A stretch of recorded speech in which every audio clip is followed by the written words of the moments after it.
So my carnivore confessions, I have a real hard time trusting how many carbohydrates I'm going to be adding in very soon.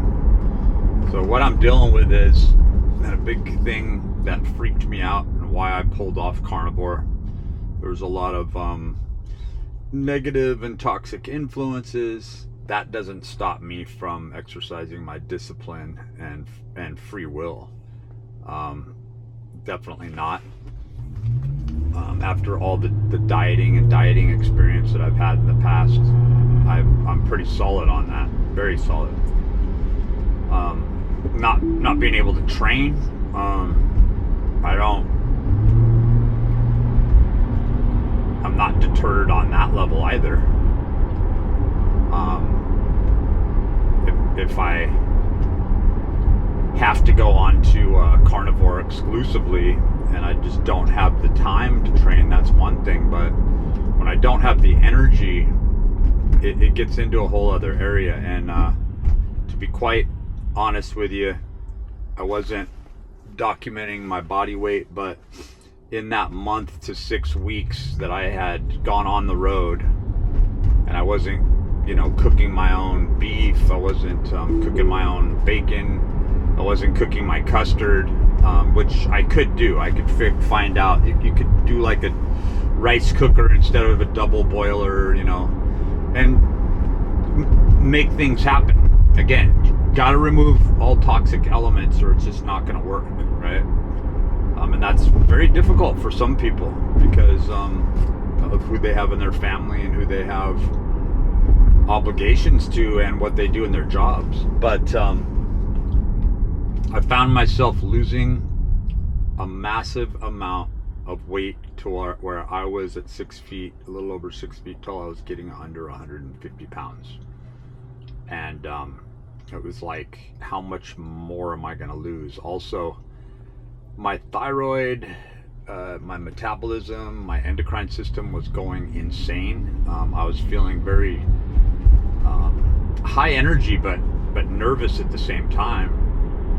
And because of those toxic elements of people that I was trying to assist, which I'm gonna have to phase out very soon here in finality, if I'm going to stay alive, if I'm going to succeed in any way, and if my message is going to prevail, which one has to ask what they live for. Do you live for other people, or do you live for the principal cause?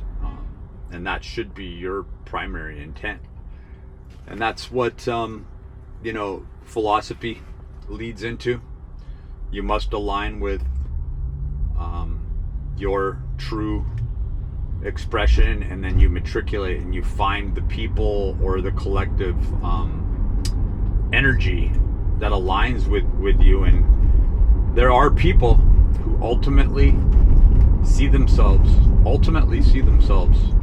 and assess themselves after knowing themselves and knowing what they want and who they want to become, and this sort of transcendence. They see themselves as evil people, juxtaposed to the pervading concepts deep into philosophy and theology, and beyond that, just metaphysics, to where they come to this realization and they realize, I am not a white lighting good-minded person.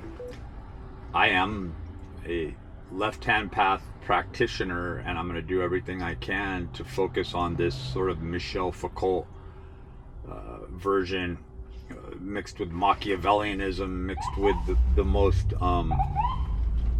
heinous and toxic version of, we gotta let this, of Will to Power by Friedrich Nietzsche. So I have to figure out how I'm going to add in carbohydrates at certain times. And even though I felt like I was really on the road to this and I had such experience,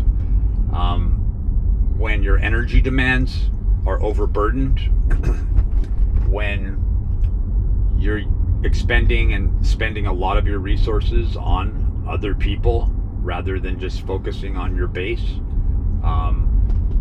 It gets into philosophical, theological, and transcendental actions where you're looking at it going, is the greater good keeping myself going, which would be very easy, building up a small portion of wealth that will promote my health, and then I have to stave off those toxic people? Or am I going to be an instructor, a teacher, and sacrifice myself? And you can't, there is no liminal in between. You'll see this as you go through life.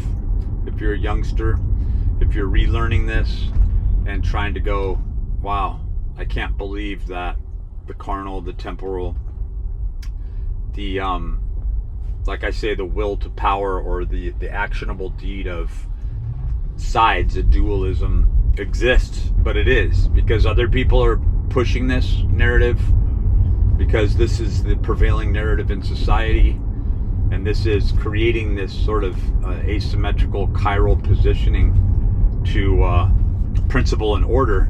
But you got to see that those of the left-hand path will see the right-hand path as being chiral to themselves.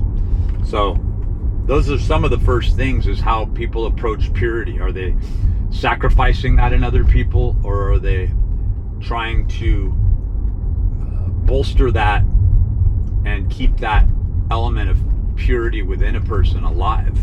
Because it's very scant as it is, right? So I was planning on adding in, berries, things that were low glycemic, higher fiber sources, but you got to understand that if you're not cycling these in on specific days, there's no way you're going to be able to acclimate to both.